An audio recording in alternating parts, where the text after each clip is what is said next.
Good morning, everyone. My name is Vijay Bhandari. I'm a Chief Operating Officer of Noises Capital. Noises Capital is India's leading and the largest hotel investment advisory company, which deal in operator search, contract negotiation, capital raising, buying and selling of hotels, valuation and feasibility study. We established in 2010, and in last 11 years, we have concluded more than 2,000 plus assignment. On the behalf of Noises Capital, I welcome you all in Hotel Franchise Workshop. Today topic for panel discussion is franchise advantage. In this panel discussion, we're going to have a hotel owner perspective, and we have around four panelists who are the unit franchisee of Indian and international franchise brands. Our first panelist is Akshit Kurani. He's a unit franchisee owner of Regenta Hotel Ahmedabad. Hi, Akshit. Hi Vijay. Yeah. Our second panelist is Mr. Pratik Choradia, unit franchisee owner of Hilton Hotel Pimpri. Hi, Pratik. Hi Vijay, hi. Yeah. Our second panelist is Mr. Suresh Kumar. He's the honor representative and he's currently a general manager of Ramada Resort Kochi. Hi, Suresh. Hi, Vijay. Yeah. And our fourth panelist is Mr. Vishwas Ghai. Vishwas is a unit franchisee owner of Ramada Hotel Dehradun. Hi, Hello, Vishwas. Vijay. Hi. Hello. Yeah. To start our panel discussion, my first question is with Akshit. Akshit, what is the secret of your success and growth? Like I remember we signed first franchise deal in 2017. After that, you open a second hotel. Now we sign a third franchise deal in Goa. So in very short span of time, within 3 or 4 years, you are running two successful hotel and third one is opening up. So tell us something about your journey. Hi Vijay. Thank you for having me here. So the me getting into the hotel industry was not by chance. It was more of having to diversify our existing businesses. In 2014, when I got back to India, we started looking for a hotel.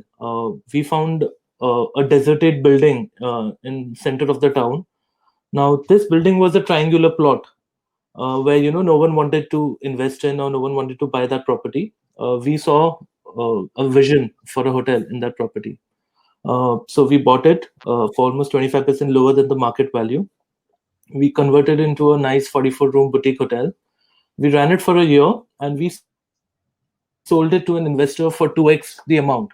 The journey start was amazing, right? In 1 year when you can make 2x of your value. After we sold it, we wanted to get into a larger hotel. So there was a 25-year-old hotel called Nest in city center again in Ahmedabad, Yeah. uh, where the ARRs used to be 1,200, 1,400 rupees. It was a complete worn down property. We took 8 months to completely revamp the property. We changed even the wiring of the hotel, like the basic wiring of the hotel. We started in 2017 Jan and eventually tied up with Royal Orchid for the same property. Uh, Regenta Central Antrim is a 72-room hotel now. First year of operations, we've done over 79%. Second year, we've done 86%. And last year closing, we did almost 89%. The Amazing. journey, the journey has been very good. Royal Orchid, uh, our journey with Royal Orchid or a franchisee has been very positive overall. We've taken advantages in terms of the regional sales support. We were good in operations. We've created a boutique hotel. We have a Mini Cooper at the hotel. We do a 5 kilometer drop. Small gimmicks like that. So the journey has been good. Now we started a third hotel called Antrim Express, and we are also going to tie up with a brand very soon for that. It's a 51-room hotel, a mixed use development property, uh, where we've spent minimum amount of money in terms of per room basis. So because Ahmedabad is a very competitive market, so a lot of owners, first time hoteliers, the mistake they make is they spend a lot of capital for a 3 4 star property, but the market is very fixed. There is only a limit to what ARRs you can generate. So it is very important you spend the right amount of money, have the right location, and you start the property. You have to think with your head and not with your heart a lot of times. That has been the third hotel, and now we are doing a lease agreement in Goa, which is a 95-room hotel in Candolim. Now the project is currently on hold because of the COVID scenario, but we will be opening by early next year in that property. Okay. Uh, Coming to you, Pratik, can you just tell us something about Panchil Group and for as a real estate company, the hotel? Tell us something about more of a hotel development, and for a group, hotel investment is more of a uh, ROI driven or more of a asset appreciation or a wealth creation. Hi. Panchil is basically we are a office development company. We have around 12 to 13 million square feet of office under rentals across Pune. Yeah. We are Our hotel business is also based in Pune. We've got about 1,000 rooms across the city. Uh, View Vijay behind making hotels was to have it as a support service within our parks. Because at, when we started building hotels, there weren't actually very good hotels in Pune except at that time what was the Meridian and the Taj Blue Diamond in Pune. So these were the only two hotels when we started, thinking of building hotels. So we went into only primarily the luxury segment, so five-star entry level up to the Ritz Carlton, which opened in October last year. So it was mainly to be a support service to our clients who are there in the IT park, and frequently it also became a wealth creation sort of a business where the asset will always appreciate in the long term. Okay. So coming to you, Mr. Suresh, like we have, hi, you've been working in the hotel management company from a long time. Now, can you tell us as a GM in Ramana Kochi, as a GM in a corporate managed hotel, what are the changes and challenges you find between the two roles? Now, the major difference between management contract and the franchisee operations is, I would say, the sense of control the owner has now. In a franchisee driven, the owner has almost complete control on the property.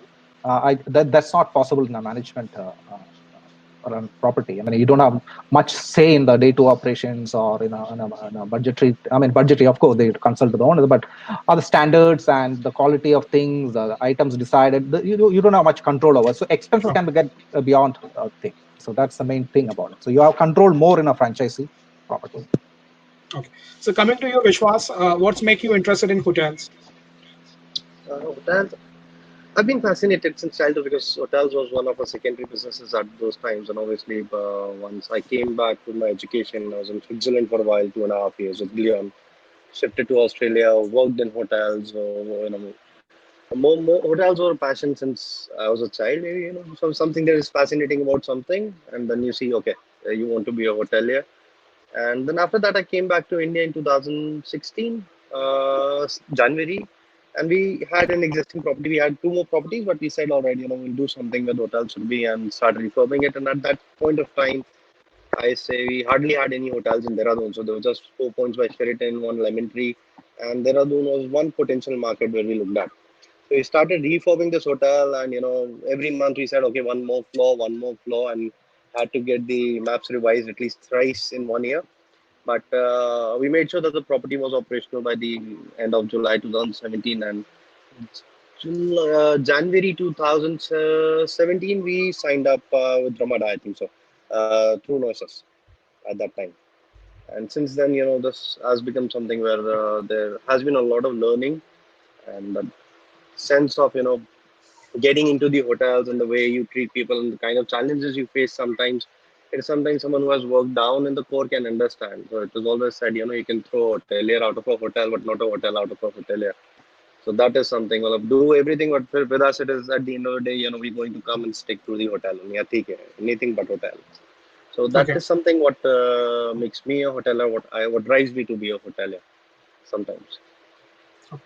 Coming to you, Pratik, as a real estate developer, how do you go about finding the right location, building the right product, tying up with the right operator, either on a franchise or management contract, and how you being right as a active owner or an active asset manager? So tell us some, how do we find all this thing right? Location, right product, right operator, and being a right owner. And so that is different for everyone. I can tell you what how we looked at it. Yeah. Uh, we picked up certain locations where most of our development was coming. So all our, two, three of our large properties are backed by the IT parks that are there. So JW Marriott was part of a larger development. Ritz Carlton is a part of a larger 2.2 million square feet development. And Courtyard in Hinjewadi was another development that we had, which is has a small IT park next to it. So it was all based on where there is a lot of office business.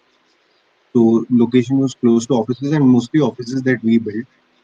The franchise property that we have, the DoubleTree by Hilton, that property has been there with our family since the last almost 30 years now, Okay. and is also central to the industrial area in close to Pune in Pimpri Chinchwad, which is again backed by a lot of industries and a lot of industrial offices around. So we're right next to Tata Motors, Bajaj Auto, Finolex, these companies that have their large campuses right next to us.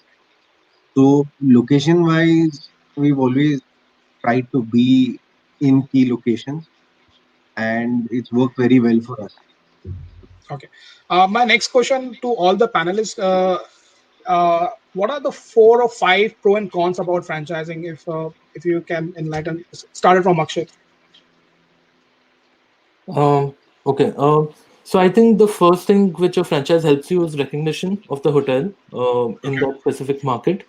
Uh, a lot of time, independent hotels, there is a chaos, right? Like some people recognize them with a concept of branded hotels. Some people recognize them as individual hotels in terms of the companies and contracting.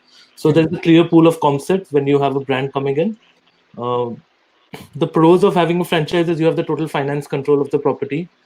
You get to learn from the brand, and you can expand eventually, and it's a very good learning curve for an individual who wants to develop as a hotel vertical.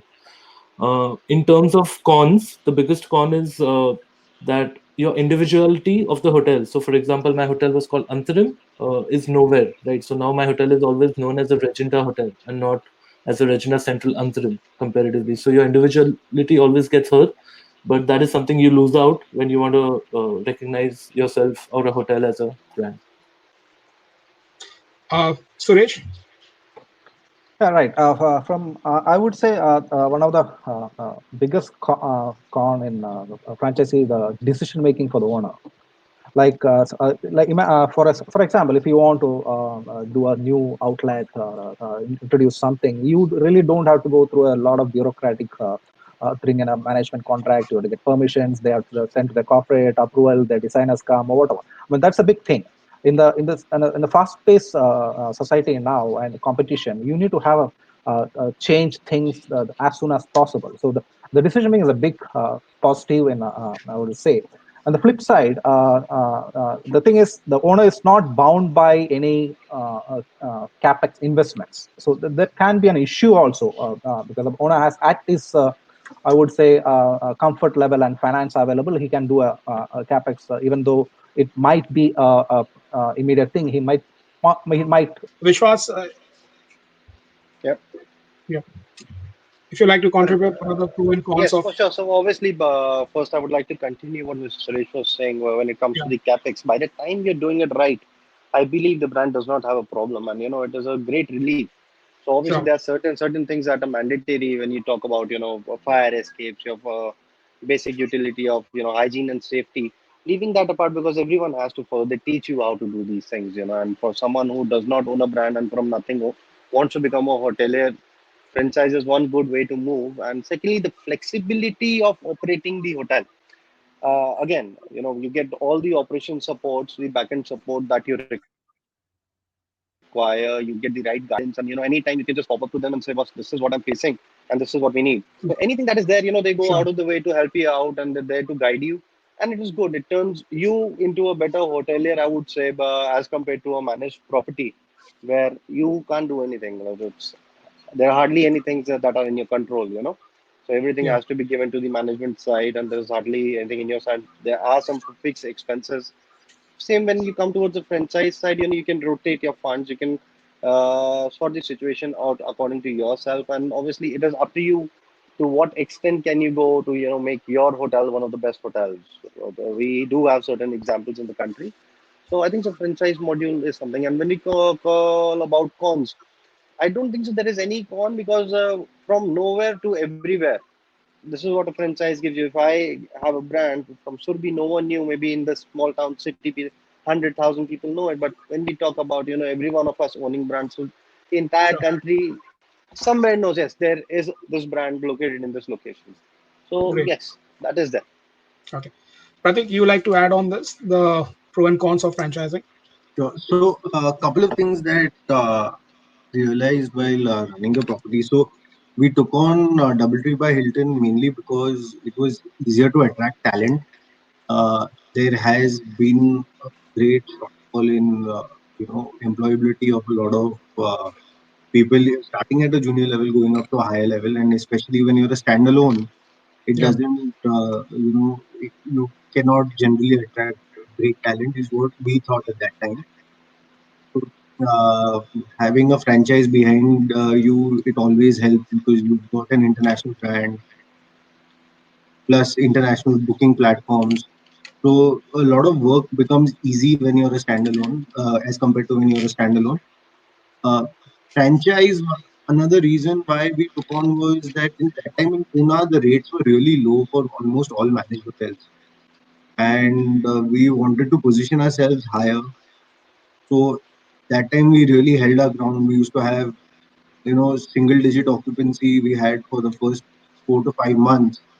But what happened after that was when the booking started flowing in, we actually had a grip over the market in terms of pricing also. So I mean, we last year our average rates were around the 6,500, 6,600 rupee mark, which is unheard of in Pune. Very few hotels can achieve that. So for us, that was more important in terms of positioning and in terms of the pricing. I think as a franchisee, we had a lot more control over our prices, which helped our bottom lines in the process. Great. Coming to you, Akshat, like what are the major factor you look into when you are selecting a brand for franchising? I think whenever you choose a brand, you have to make sure that it elevates your hotel in terms of recognition, in terms of ARRs, in terms of RevPAR. So, as an individual hotel, if your ARR was 2,500 or 3,000 rupees, you should make sure you choose a brand which at least elevates it to at least 10 to 15% with the same asset.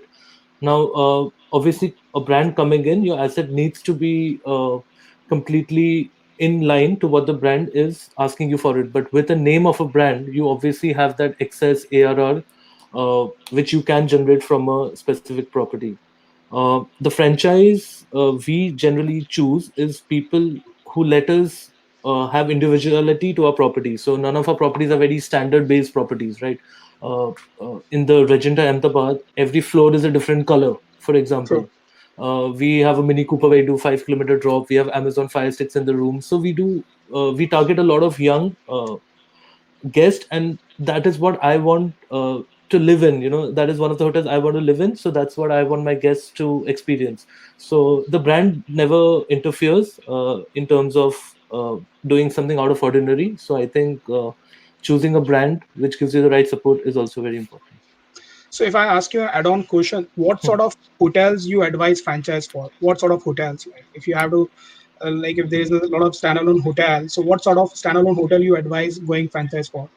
So I think any hotel which is in a location which is competitive Okay. for sure needs to have a franchise, because uh, as an individual hotel, even if I run it beautifully and have a very good TripAdvisor rating, I'm famous in my local vicinity, right? It's not like a restaurant where you're going to have the same guest coming in. So Sure. it is important to tie with a brand for national presence, for national RSO support, for national sales contracts. Like most of my bigger companies, I've targeted locally, but the tie-up has been done nationally by the brand, right? Sure. So that is something you need for a good RevPAR of a asset. Pratik, like if a standalone hotel owner is going for a franchising, what kind of revenue enhancement he can look into it? Um, so the brand, I mean, the brand takes in terms of what it provides in terms of a higher rate. Yeah. You're always paying a fee, so generally it gets set off over there, is what my view is. Yeah. But your local negotiated contracts are very important. So if you are negotiating at a higher price, again at the end of the day, you have to do it yourself. It's not going. The brand cannot do everything for you. Sure. So you have your sales guys, your general manager going out on the road, getting the best deals possible. Of course, you leverage on the Branding. international, the Yeah. national deals as well. But what you can get locally is where I think the real cream in this is. And so when you're choosing a brand, you should, you know, first I think the comfort with the brand is most important. You don't get along with the brand and the company, it's very difficult to manage whether it is a managed property or a franchise property. So you have to be comfortable with the brand. Sure. Coming to you, Vishwas, like as a unit franchisee owner, what sort of performance priority you have set up in all the different functions of hotel, be it front office, housekeeping, F&B, and engineering? Hmm.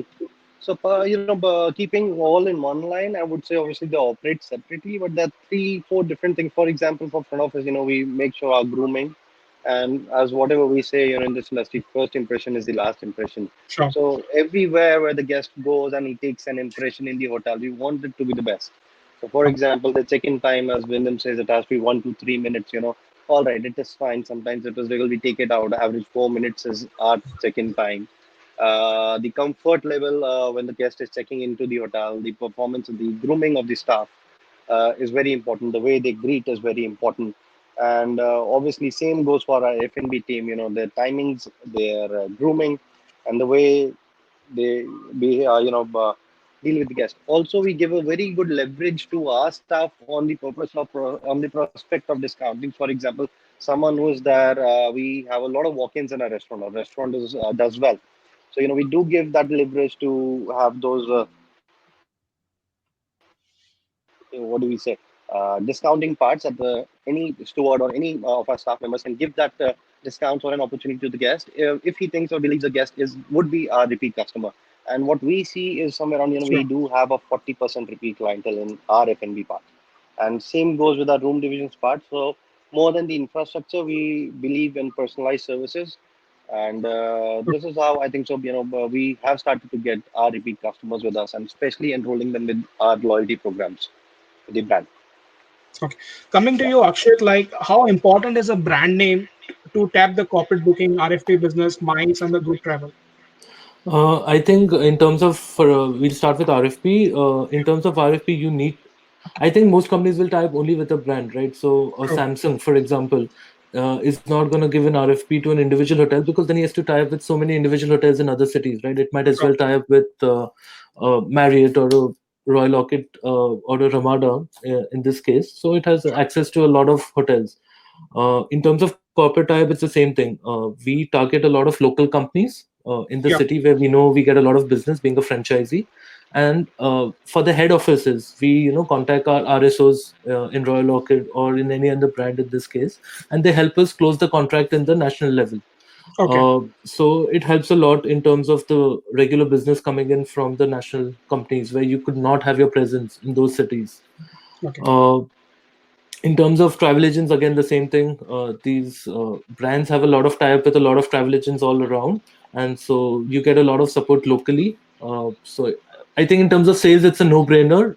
Being in a brand and being an individual, uh, Sure. being in a brand obviously helps a lot. Okay. Pratik, coming to you, like how much contribution come from the brand RSOs and the brand.com on a YTD basis in your hotel? So brand.com was around 6%, Okay. but as Akshit said, it's very easy, to get a foot in the door. It's much easier when you have a brand. So your negotiations also become much easier. The larger companies entertain you.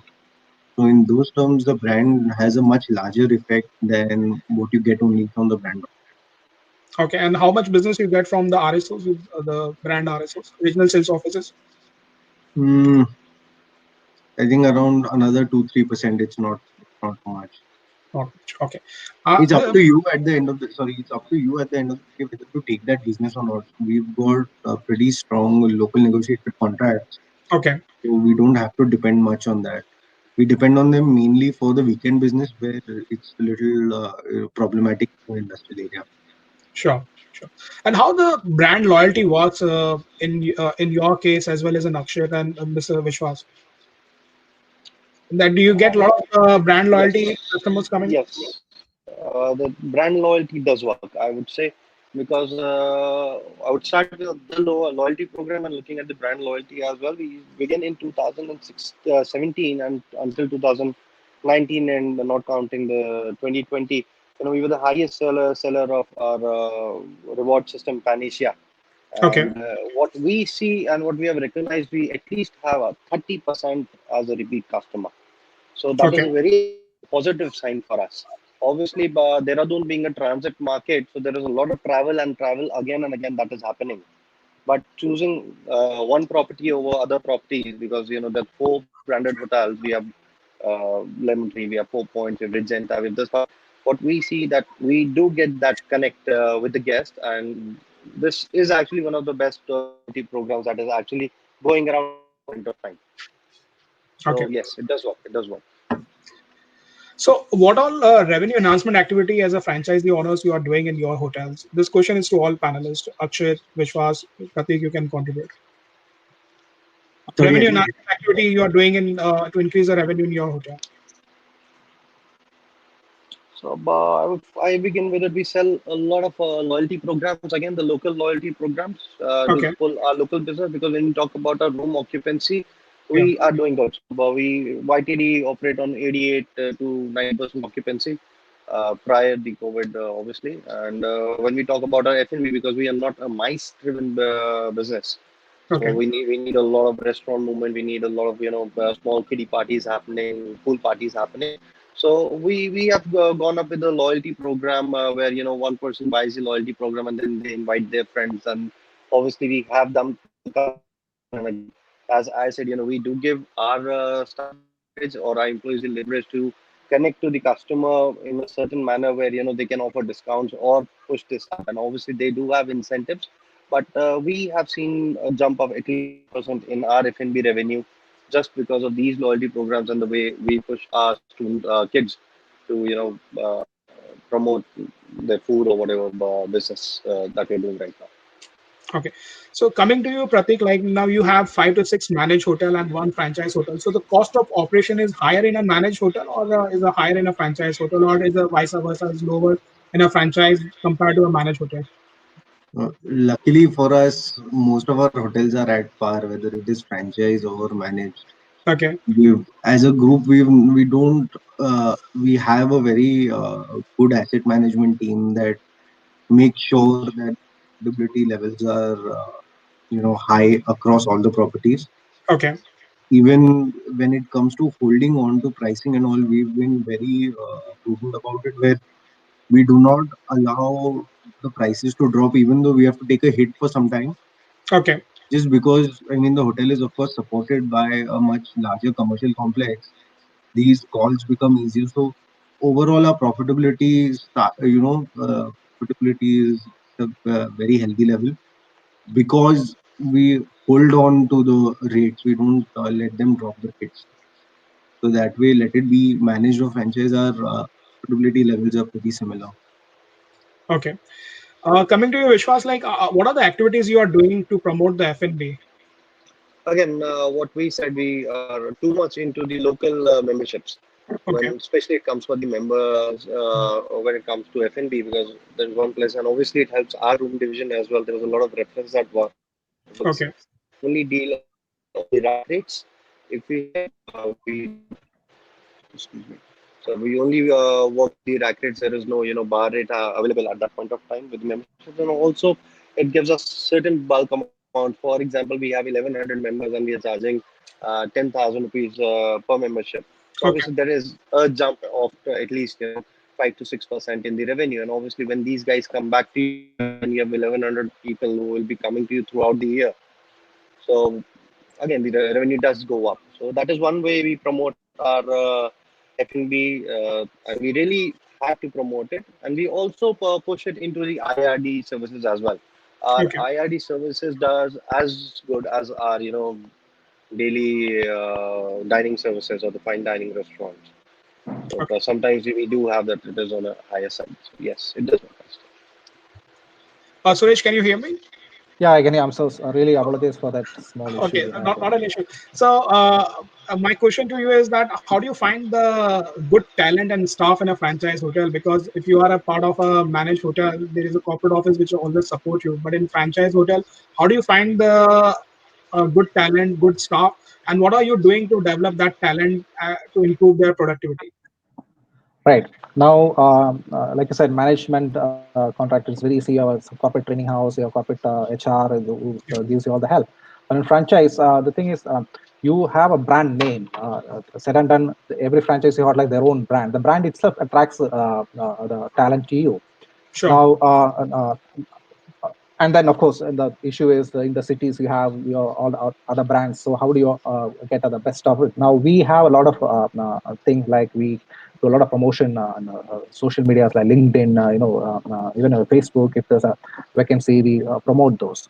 We also take internship. Like every we have very good association with a lot of good institutes for a long-term internship, 6 month internship. During the internship, we identify the performers and we retain them, even if sometimes we don't need it. Okay. Will retain that talent if we find it exceptionally good. There might not be a vacancy or there might not be the need for it, but anticipating that you will drop and you don't want to lose such a good talent when you identify someone to the competition, so you retain that staff. Now, how do you develop them? Now, the raw we don't have we have a lot of online training, but physical training in franchises. So that's something the owner has to take care. Now, you have to have some kind of outsourced training system so to develop the Sure. staff. But we have something called a buddy system. Now, most hotels, I'm sure most chains also have it. We attach one senior boy to this raw guy, and he takes him through a 6 month period. So you impart the knowledge, basically become his trainer for that 6 months. So it relieves a lot of pressure and resource. From getting a trainer from outside and doing the whole thing. Now, how do we do the productivity? We increase the productivity by setting adherence to SOPs. I mean, give in-house knowledge. This thing. We also have a lot of incentive programs for the staff. Now, how do you? I mean, yeah, you work for a particular part of salary, but every one of the staff gets almost the same salary, and they all work the same hours. But how do you increase in that given time hours the productivity by incentivizing them?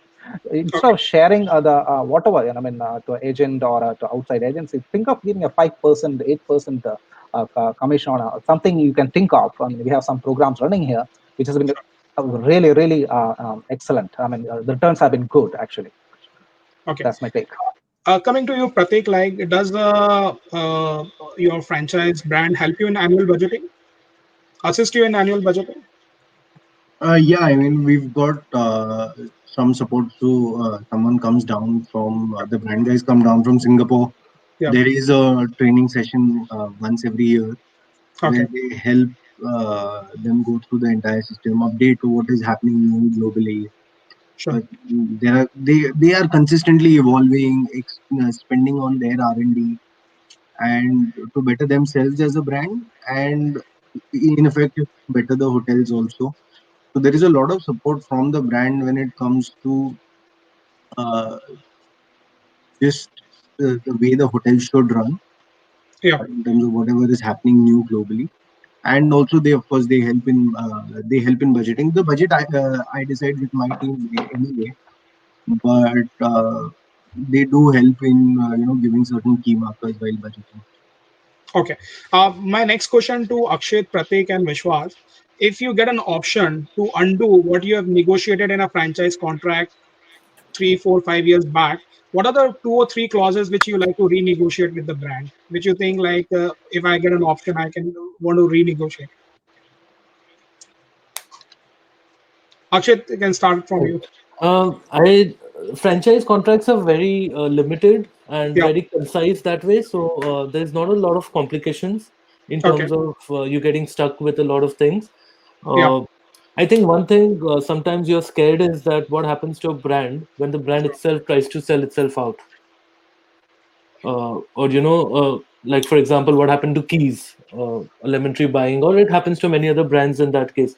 So I think as an individual hotel you just need to make sure that whenever someone takes over the brand you are okay with or kept with. So maybe that is one clause, and maybe with COVID coming, you Yeah. can have a clause saying, okay, whenever a drastic event like this Yeah. happens, there is a renegotiation for that specific tenure, so that we have a better support. So maybe that. Vishwas, you like to contribute? I'm good. I think so. Whatever contract we have with the brand is perfectly fine, and there's no point anything Okay. that needs to be renegotiated or something else. Okay. It's fine. By the Anything company from is you, fine. Pratik? Would you think like Uh, Renegotiate as in at that time we were the first franchise that was coming in, so there was not much of a negotiation over there. okay? But I think I would now put my foot down for not sharing F&B revenues, because it's a global thing. F&B revenues are generally not shared in franchise properties. But we'd agreed to that time because there was no other option. Okay. So my last question to all panelists, now as we are running short of the time, we have next section coming up. So what are the future trends we are seeing in the hotel industry in the development side? What are the future trends we are going to see in hotel industry in a development side? We start from Okay. So I think now people are going to be very careful in terms of how much money they spend per key for building a room. Then and plus, people hoteliers now have realized that you can run hotels at a much economical cost comparatively. So I think in the future people are going to have much better ratios from room to staff ratios. So back of the house will change to an extent. F&B will change to an extent depending on locations, of course. So I okay. think post-COVID, people are going to be more conservative in terms of how efficiently they spend their money. Vishwas, what are the future trends you want to see in the future? What we see as of talking about the Indian market, still, I think so. We need to incorporate a lot of AI at this point of time, because we don't know when Corona is going away. When this COVID-19 is going to go away, and by the time it is here, uh, as many people we have in the hotel working for us as well as staying, everyone is at risk. So AI would be one thing that is, for example, artificial intelligence for checking into the Sure. property, for in-room dining, ordering. There could be certain bots who are serving. For example, China is already onto it. Okay. I don't know how well the Indian market is going to take it, but I think so. As soon as we reopen, there are going to be a lot of integrations that we are already going ahead with, and obviously they are Opera ideas. They've all taken it out now. So that is one thing I think should be considered, keeping everyone's safety first of all in mind, because our industry is somewhere we have the maximum number of interactions happening every day. Okay. What is your take? Yeah. Pratik, what are the future trends you want to see in the hotel industry development side? I'll answer this in two parts quickly. Okay. So in the short term, I feel that again, what Akshit said is absolutely bang on with terms of staffing. Yeah. Even when I open again, and that is another advantage with having a franchise. I want to open and Sure. run the property at 0.8, 0.85, not at 1.3, 1.2, 1.4 that we were doing. Sure. So in that terms, I have more flexibility in terms of training, multi-skilling of the staff, and at the end of the day, the benefit of the profitability also can be passed on to the staff in terms of higher salaries or whatever. I mean, we Sure. will take a call a little later on, but I'm pretty bullish on running the property at 0.8, 0.85 as soon as we open again. Okay. In terms of newer developments in the future, yeah, I mean, will have to be more tech enabled. I think use of real estate itself within the hotel has to be looked at again. It is pretty cut and dry currently. globally. So, the smarter designs, maybe more active public areas or different kind of public areas. So these you will start seeing in the post-COVID scenarios. You'll start seeing a lot of innovation in uh, right from check-in to checkout. You will see a lot of innovation in the way the cities run. Sure. So, thank you, panelists. Thanks a lot, Akshay, for your time. Thank you, Vishwas, for your time, and thanks a lot, Prateek, for your time.